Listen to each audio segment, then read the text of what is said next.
Mga kapuso, let us welcome ang magkasangga for real, magkasangga forever, ang nagbabalik prime time.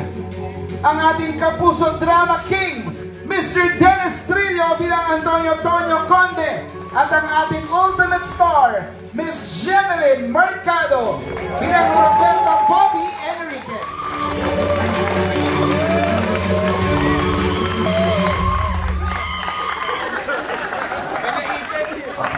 Jenny! Pakiayos mo yung bituan ko.